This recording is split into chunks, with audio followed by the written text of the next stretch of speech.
To wrap up our underpainting tutorials, let's talk about bronzer. We're Makeup Science Asia, a makeup school in the Philippines. We're using the Vice Cosmetics contour stick in its sheath. The shade is the warmer one for a more naturally bronzed look. This technique aims to mimic the natural warmth and sun-kissed glow that we get when we let the sun hit our face.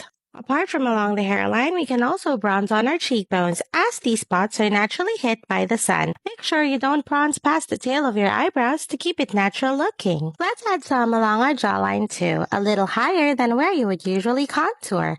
This makes you look a little warmer and healthier, and subtly enhances the appearance of your jawline. Once again, the intention of bronzing is not to sculpt or slim down any part of your face. It just gives your face a bit of dimension so you don't look too flat. The warm tones enhance your skin tone so you don't look too pale. Because you're still adding powder products on top, you can definitely still contour if you want to. Or you can add some powder bronzer as well. Using cream pigments help with longevity. Powder pigments wear off more easily than cream, but it's easy to retouch them. Cream bronzing will help you cop that naturally bronzed look because, when done properly, it will look like your second skin. Let's add a little bit on the sides of our nose too. Our nose naturally has these shadows on the side, and we're just enhancing their appearance. The goal is not to make our nose bridge look more prominent, but just to add a touch of emphasis. As such, we're only going to draw short, parallel lines on each side and a small V on the tip of the nose like this.